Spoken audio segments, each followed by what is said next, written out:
thank the member for Mount Gambier for bringing this important motion to the House, and I thank the member for Giles for his contribution and the amendment that the government is offering to improve this motion. The opposition will support the amendment. The opposition will support the motion. This is an issue with which I grappled on many occasions in the 4 years that I was the Minister for Education. Now, to be clear, the Ventia contract is, as the member for Giles identified, it's an across-government facilities management arrangement. It deals with much more than the Department for Education. It deals with government facilities across this state. But as the basis of the motion is in relation to schools, I'll maintain the focus of my contribution in relation to its effect on schools, and I think it'll become clear why I think the government's amendment improves the motion and gets it to what the member for Mount Gambier is seeking to achieve, is indeed what the opposition supports, and I think the amendment gives us the best chance of having these improvements. We have, across our public schools and preschools, we have 500 public schools, we have 400 public preschools. Now, while I think slightly fewer than 200 of those public preschools are co-located with schools, we're still talking about in the order of 700 or 800 separate entities. We're talking about 500 principals and 400 preschool directors, and nearly 200 of those preschool directors are in fact the principal, who has many things to do. We have, across those 900 schools and preschools, tens of thousands of buildings. The historical legacy tracking system within the Department for Education is not capable of providing an accurate advice to the Minister, to me as the former Minister, to any of the former Ministers about the status of any of those individual buildings at any one time. The principal of a school does not necessarily have the technical expertise always to identify the particular legislated requirements as to whether it's up to the fire safety code or the disability safety code, or whether it is at the end of life and needing replacement at various times. So there is always going to be, from a legal point of view, to ensure that our legislated requirements regarding fire safety, disability regulations and everything else is met to a certain code. There has to be some level of specific assistance provided through facilities management. Prior to the Ventia contract in place, that was provided through it was provided through the Department of Infrastructure and Transport, but in regards to schools, about half of the schools and preschools were managed by facilities managers who were public servants for the DIT, and about half of them were done by a private provider, being Spotless, as it was then. The across-government facilities management arrangements were put in place to try and have one source of expert advice, one source of responsibility for ensuring that all of those legislative requirements were met, and also, obviously, provision of further facilities management services. Is it working perfectly? It certainly is not. And I would further say that it never was before that either. As I recall being Minister for Education, when I would go to schools, and I visited several hundred schools and a couple hundred preschools during my time as Minister. I've had more time as Shadow Minister, unfortunately, in a way, before and after that time.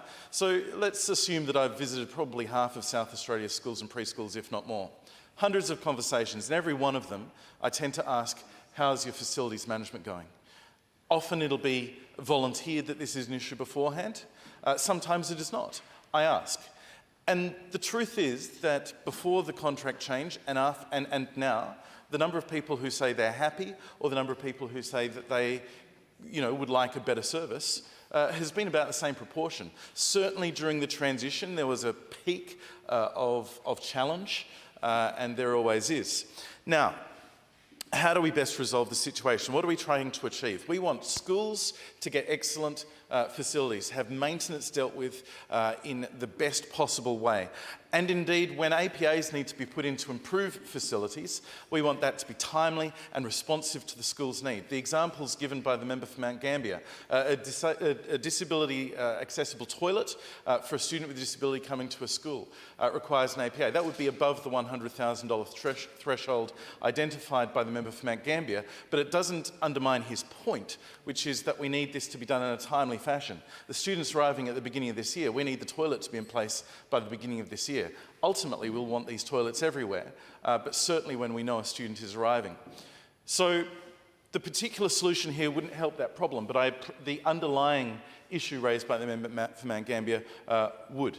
And I think that the solution of having the review of how the contracts can be managed, if it means that we can speed up some of the simple ones, speed up enabling the company that's doing the guttering to be approved, then that would be to the good, that would be to the benefit.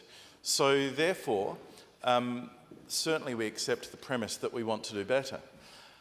But underlying this, there must be some sort of person with expertise who is able to catch the legislative responsibilities and ensure that we are delivering the services that our school students require. And they require them in Mount Gambier, they require them in Malang, they require them in Moorook, they require them in Marlstone.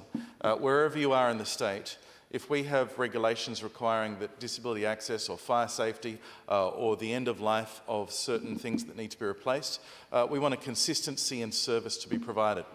Why doesn't that happen? Well, I think the member for Mount Gambier, the member for Giles identified some of them. If I go to the member for Flinders electorate, or the member for Chaffeys, or the member for Frome, or the member for Schubert, if I go to the member for Finnis's electorate, any of the members of the opposition front bench representing regional seats. I also say the member for Hyson, I particularly point out the Speaker, I'm sure too, with those small hills community schools. One of the things they'll often say is that they feel like they're not getting the same level of attention and service as some of the larger schools. A facilities manager might be responsible for a number of schools, and some of the larger schools might have as many buildings combined or as many issues combined as half a dozen smaller schools put together.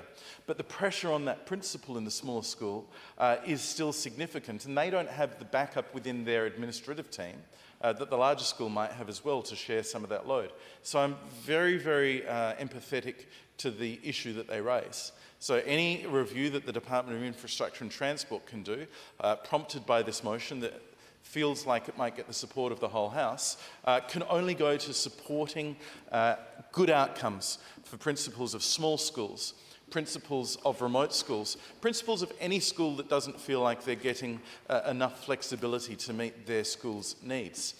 It is very frustrating when you have an inability to get a service that you know can be done cheaper and better and quicker from a local provider rather than another one. But I highlight again that if we just move to a Victorian model, which was the one, and I know the member for Mount Gambier didn't say this is the model we have, but as an example of some of the problems, having a provider selected from a panel that's approved can be the quickest and most efficient way to do it when it's done right. He's provided some examples where it's been done wrong, but certainly it can be the quickest. It can be quicker than a principal having to go off and select 3 quotes and then having to manage a process themselves to ensure that they're meeting all those other legislative requirements. I don't think that there's a lot of principals who I think would rather be focused on their staff, their instructional leadership, what's going on in classrooms, engaging with their community over and above managing small contracts and their legislative requirement. So, I think the member for Giles has suggested a sensible way forward. The Liberal Party is very supportive of giving schools flexibility and autonomy as much as is possible and as much as will benefit those schools to manage their projects. We had $1.5 billion worth of work during the time of commissioned during the time of the Marshall Liberal government. Very proud of the infrastructure opportunities we provided for schools. There's an enormous amount more to do because, of course, the fleet of buildings across the Education Department, across those 900 schools and preschools, is worth many more billions than that. And many of them are older. The average age is, I think, in the order of 40, 45 years. Some of them are in spectacularly good condition, and some are not. The replacement budget is always a scarcity environment where there are more projects available to the Minister for Education to suggest to Cabinet than there is funding to fund them. And I'm sure the new Minister finds this, as previous Ministers did as well. The good thing about a lot of the new buildings is that their maintenance requirements will be much reduced and will be much less.